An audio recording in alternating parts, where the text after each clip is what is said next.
Hello dear student. तो आज हम लेप्लास ट्रांसफॉर्म की अगली प्रॉपर्टी के ऊपर डिस्कस करेंगे और वो जो थर्ड प्रॉपर्टी हम पढ़ेंगे वो है बच्चों डिवीजन बाय टी। ये आपकी थर्ड प्रॉपर्टी है और थर्ड प्रॉपर्टी का नाम है बच्चों डिवीजन बाय टी। क्लियर? तो देखते हैं इसके बारे में, समझते हैं। अगर कोई एलिमेंट्री फंक्शन है एफ टी, उसका लेप्लास ट्रांसफॉर्म आपको कितना दिया हुआ है? F bar S. क्लियर बच्चों? कोई आपका क्या है, एलिमेंट्री फंक्शन है, उसका लेप्लास ट्रांसफॉर्म आपको कितना दिया हुआ है? F bar S. तो अगर आप उस एलिमेंट्री फंक्शन को टी से डिवाइड कर देंगे, उस एलिमेंट्री फंक्शन को टी से डिवाइड कर देंगे, तब आप उसका अगर लेप्लास ट्रांसफॉर्म निकालोगे तो टी से डिवाइड करने पर आप क्या करोगे? ये जो एलिमेंट्री फंक्शन था एफ टी, उसका जितना भी लेप्लास ट्रांसफॉर्म आया एफ बार एस, उसका एस के रिस्पेक्ट में क्या कर दिया जाएगा? इंटीग्रेशन कर दिया जाएगा और लिमिट क्या होगी? S to infinity. क्लियर बच्चों? दोबारा समझिए, कोई भी एलिमेंट्री फंक्शन है, अगर उसका Laplace transform F bar S है, तो उस एलिमेंट्री फंक्शन को अगर आप टी से डिवाइड करते हो, तब आप उसका लेप्लास ट्रांसफॉर्म अगर निकालते हो बच्चों, तो वो किसके बराबर होगा? एफ बार एस का एस के रिस्पेक्ट में आप क्या कर दोगे? इंटीग्रेशन कर दोगे और लिमिट क्या हो जाएगी? S to infinity. क्लियर?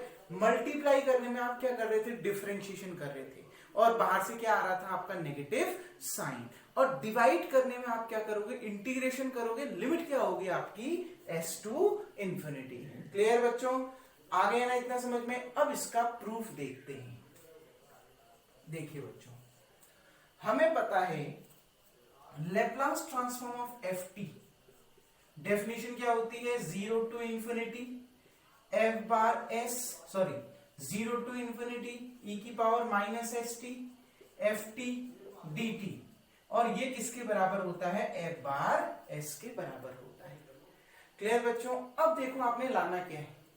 आपने लाना है एफ बार एस, तो लाना है, लेकिन उसके आगे कौन सा साइन लाना है? इंटीग्रेशन का, और वो भी किसके रिस्पेक्ट में? एस के रिस्पेक्ट में। तो क्या करोगे आप? इसमें दोनों ओर, एफ बार एस में भी और इस ओर भी, दोनों ओर क्या कर दोगे? इंटीग्रेशन कर दोगे। Take integration in both side from limit S to infinity. Clear बच्चों? तो देखिए क्या लिखते हैं? Take integration with respect to s in both side up to limit s to infinity। Clear बच्चों? देखो आपने इसको ये बनाना है, तो अब एफ बार एस तो है ही है, लेकिन एफ बार एस के बाद कौन सा साइन चाहिए? इंटीग्रेशन का, और लिमिट क्या होनी चाहिए? S to infinity. तो दोनों ओर आपने take integration with respect to S, दोनों ओर एस के रिस्पेक्ट में आपने क्या ले लिया? इंटीग्रेशन ले लिया, और उसकी जो लिमिट है वो both side up to limit S to infinity. जो लिमिट है बच्चों, आपने कहां से कहां तक? एस से इंफिनिटी तक ले ली। क्लियर? अब देखिए ना, यहां देखिएगा, देखो बच्चों ध्यान से समझिएगा इसको, कैसे हमने इसको सॉल्व करना है। देखिए बच्चों, अब लिमिट रखिए, इसको छोड़ देते हैं, डेफिनेशन का यूज है। एफ बार एस को आपने दोनों ओर इंटीग्रेशन का साइन ले लिया, तो इंटीग्रेशन लगा दिया। इंटीग्रेशन कहां से कहां तक? S to infinity. कितना? एफ बार एस, और किसके रिस्पेक्ट में इंटीग्रेशन कर रहे हो? डीएस के रिस्पेक्ट में इंटीग्रेशन, एस के रिस्पेक्ट में इंटीग्रेशन हो रहा है, तो डीएस आ जाएगा। इक्वल्स टू इंटीग्रेशन कर रहे हो एस टू इंफिनिटी। अब यहां तो ऑलरेडी फंक्शन है ना, क्लियर? तो इस फंक्शन को उतार लीजिए पहले। कितना? Integration zero to infinity E की पावर माइनस एस टी, ई की power minus S T F T D T, और बाहर से क्या आ गया बच्चों? डीएस, क्योंकि आपने दोनों ओर इंटीग्रेशन लिया है एस टू इंफिनिटी, वो भी किसके रिस्पेक्ट में? एस के रिस्पेक्ट में। क्लियर? तो आपने क्या किया? देखिए दोनों ओर इंटीग्रेशन का साइन लगा दिया, इंटीग्रेशन कर दिया एस से इंफिनिटी की ओर, किसके रिस्पेक्ट में? एस के रिस्पेक्ट में। क्लियर? अब आपने क्या किया? उसके बाद ध्यान से देखो, integration S to infinity F bar S D S, यहां पर भी इंटीग्रेशन एस टू इन्फिनिटी, जबकि फंक्शन को एज इट इज उतार दिया 0 टू इन्फिनिटी ई की power minus S T F T D T, बाहर से क्या आ गया ds। अब हम क्या करेंगे, by changing order of integration, अब आप क्या करोगे, इंटीग्रेशन के ऑर्डर को चेंज कर दोगे, जो आपने बीएससी सेकंड सेम में पढ़ा था। क्या होगा, इनको इंटीग्रेशन को चेंज करता हूं, ये इंटीग्रेशन लिमिट थी टी की, ये इंटीग्रेशन लिमिट है एस की, वही तो लिया है ना हमने, तो हम इनको आपस में इंटरचेंज कर देंगे।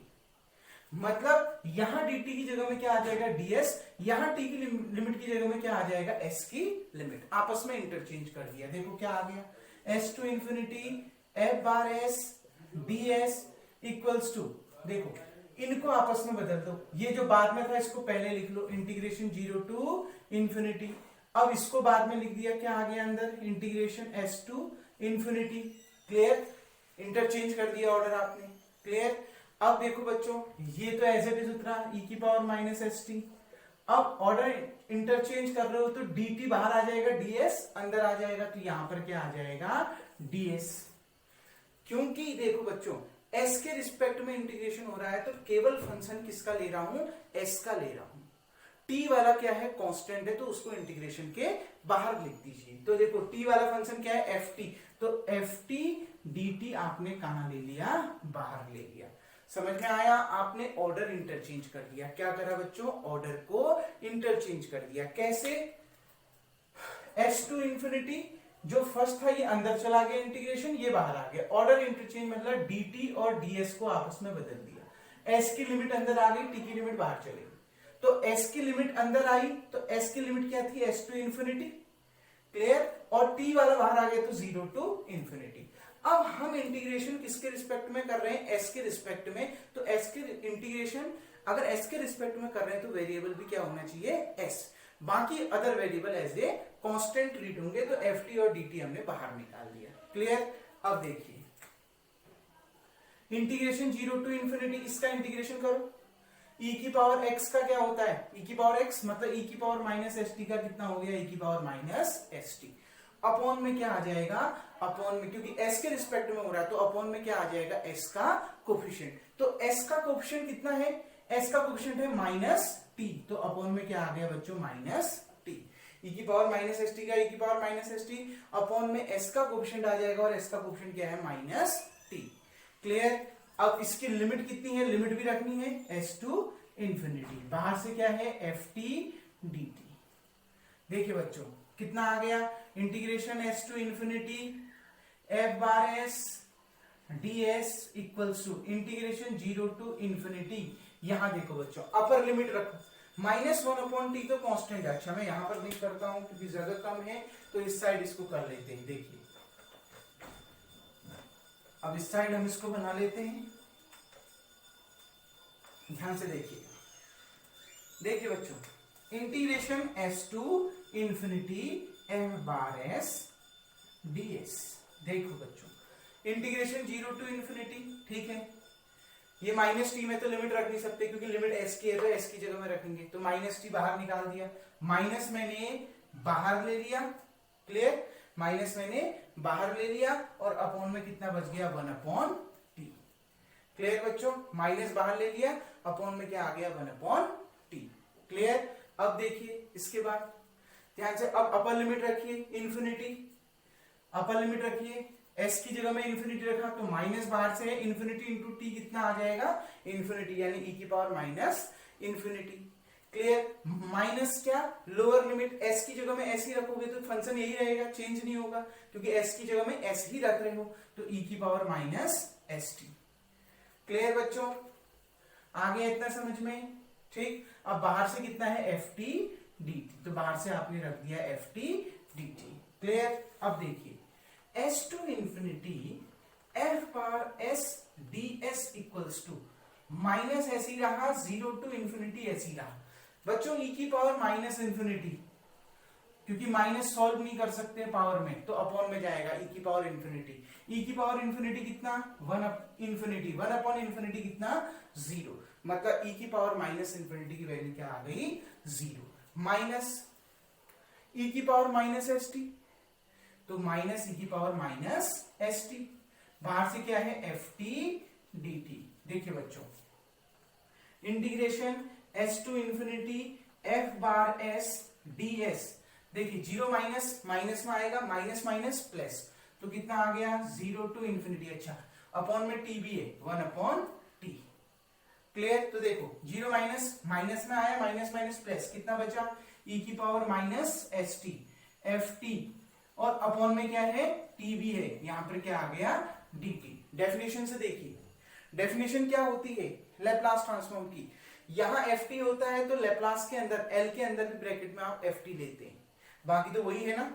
तो यहां अब एफ टी नहीं है, एफ टी अपॉन टी है, तो क्या लिखेंगे हम इसको, Laplace transform of F T upon T. बच्चों यही आपने क्या करना था, प्रूफ करना था। क्लियर? तो जब भी आप किसको, किसी भी लैप्लास एलिमेंट्री फंक्शन को अगर t से डिवाइड करते हैं, देन आप उसका लैप्लास ट्रांसफॉर्म फाइंड करते हैं, तो आप क्या करोगे, उस एलिमेंट्री फंक्शन का जो लैप्लास ट्रांसफॉर्म आएगा उसका s के रिस्पेक्ट में क्या कर देंगे, इंटीग्रेशन कर देंगे, लिमिट क्या होगी s टू इंफिनिटी। क्लियर बच्चों, समझ में आ गया इतना? अब इसके कुछ न्यूमेरिकल्स देखते हैं। देखिए बच्चों, अब इसके कुछ न्यूमेरिकल्स देखते हैं, होप सो आपको इतना समझ में आ गया होगा। अब न्यूमेरिकल की ओर को बढ़ते हैं।